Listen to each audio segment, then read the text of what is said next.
We finished all of our shipping and we just finished up a nice local sale. Thank you to anyone who is watching this that came by and visited with us and picked up some plants over the last week. It was really great that you were into trying that. And things are wrapping up as far as the season goes. And so now I can make sure plants are settled in, they're healed in for the winter. I'd like to talk about how we go about that and then do some minor updates on some additions to the garden and some adjustments that we're making to accommodate the insanity of our two wonderful dogs. So I'll talk about all that in this video. The area that was where we were doing our shipping has reverted back to being a place to do woodworking and processing for the winter. Most of our spaces actually serve at least 2 or 3 different functions depending on the time of year. And this area nearby, this is where we heal in our trees and shrubs, a lot of the herbaceous plants that we offer to folks for shipping and local. And been working on making sure all the plants are settled in. When we first healed in the plants, and so what that means for those of you that are not familiar, here's a group of honey locusts. These are all bare root trees where they've been communally planted in loose, rich soil so we can pull them out to hand off to somebody or put in a box and ship to somebody. It's called healing in, and it's a really great system for being able to temporarily hold plants for a while. And it would even work over winter here, no problem, but we just need to make sure we go through and insulate just a little bit. And so now that we don't need our hot water system anymore, this is where I was experimenting with compost hot water. I'd give it a solid C+, B-. There's optimizations to make. That's a whole other chat at another time. It made the water warm for a little while when we needed it. It certainly wouldn't last super long, and we don't need it anymore. So I took that all apart, and we've got this nice mix of compost and leaves. And what we can do is go around and start banking it over some of the plants that are healed in. So this pile here, these are all figs that are now buried completely under compost and then shredded leaves and more compost. So hopefully they stay nice and warm and relaxed for the winter. We can pull that aside in the spring and reveal them and send them off to folks or plant them or whatever. And we need to go through that bed by bed. I've been putting leaves in the walkways first. We'll walk on that for a bit, and then we'll by hand start banking that around the Siberian peaches and around the Jefferson Yamhill hazelnuts, making sure that all the roots are really nicely covered, and then the plants are mulched a bit. And that'll let all of these plants rest in our Zone 5B winter and be completely alive and ready to either ship or plant or what have you in the spring. Healing in, it's a really great system. I hope folks are exploring that. Let us know in the comments how you heal in plants or how you store hardy perennial plants in community over winter in anticipation of planting in the spring. I've been putting a fair bit of work into expanding the areas that the dogs can play in. It's a bit of a sacrifice for us. We get less garden space, but basically now wherever there are wood chips, this is where the dogs come barreling out of the garage, and they love to frolic and play. And it seems important to make sure they have some space in this system. So we're slowly but surely harvesting more and more of the compost and healing in soil as we no longer need it, getting it out to the garden and giving an ever-increasing space that's in their Zone 1, their very proximal space to the home and garage, as an open freeway for activity and frolicking. We definitely have to design in the needs and hopes of all the different beings in our system. And in the theme of that, one of the problems we were dealing with recently is that they love to play in this whole area, which is really important gardens. There are tons of nursery plants. There's lots of arugula and parsley that we were hoping to eat deep into the fall and winter.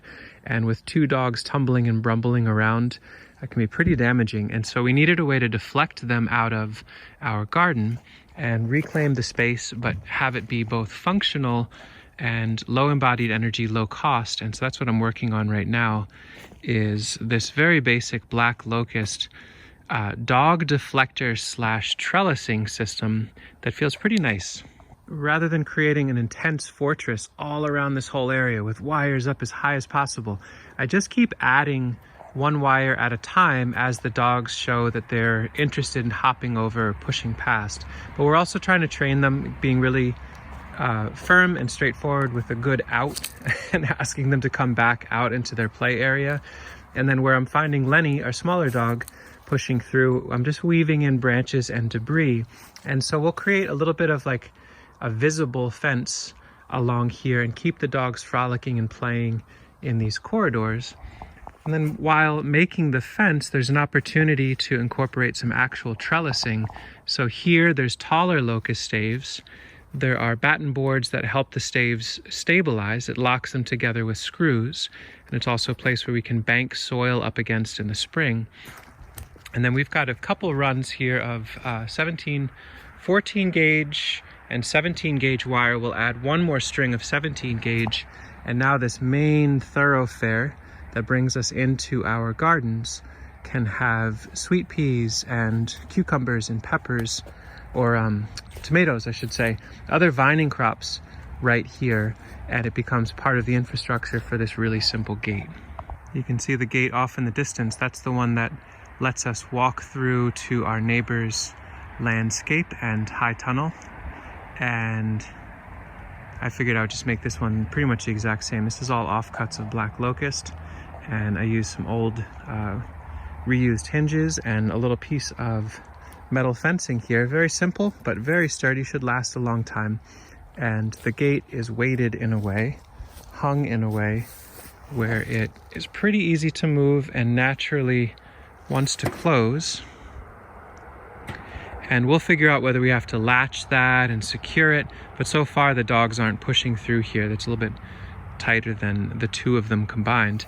And really such simple infrastructure. I just sharpened some black locust staves here. I talked about that in another video of using a chop saw to sharpen stakes that you can then drive in with a sledgehammer. And so the piece that holds the gate is just pounded into the ground, and then there's an angle sharpened stick that's pounded in and screwed into that.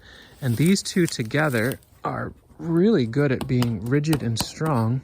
Only took a few minutes to do.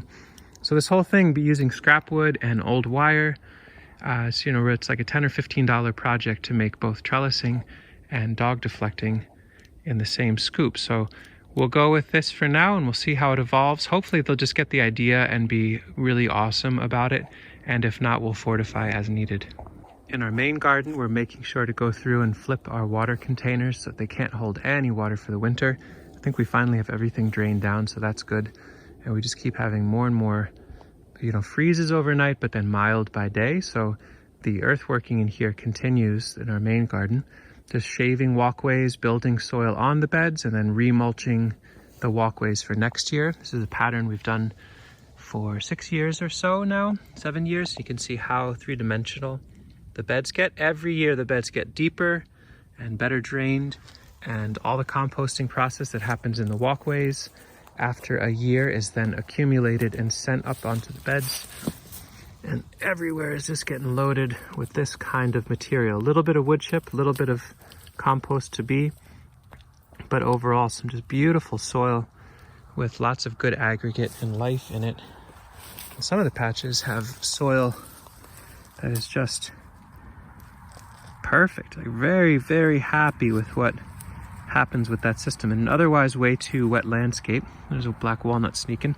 By digging down the pathways and building that up onto the adjacent garden beds, and then mulching the pathways after doing so as a pattern every year, things just keep getting deeper and deeper and better.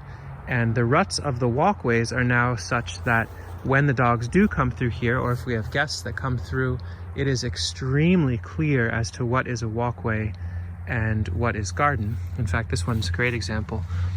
I don't have to explain to anybody like, hey, make sure you walk on the hay. It's more just have fun, go in the garden, walk around, because foot traffic is going to naturally fall into these ruts, kind of establish the desire lines of movement and flow through the space, and then made them ever increasingly committed by shaving them out and building out adjacent spaces. We'll just keep chipping away at all this different work as the weather allows. We've got more mild weather up ahead, some rains are coming, and then maybe it freezes at some point. But any day that's nice and thawed out and a little bit of sun, it's a good day to be out in the garden chipping away at things. And we'll just keep watching how our dogs interact with this fence line, whether or not it keeps them out or if it keeps them out with some encouragement. And let us know what you think about this basic idea of a simple gate, the idea of integrating a trellising system into a gate, into a fence line, that kind of infrastructure. There's some elements we should be thinking about adding. I was thinking about miscanthus stalks in there to make it more rigid and make it more of a grid work that the vines can grow up through. Anyway, let us know what you think. We'll be doing some more update videos on our chicken system soon. Just didn't make any time today, but there's lots of neat things to share there. Hope you all are well. And again, thanks to those of you who came through in the last week or two to pick up some plants. I hope they all planted out beautifully for you, and that wherever you are, you're mellowing into whatever the next season may be. Thanks for watching. Are you a good man? George. George. You getting Lenny?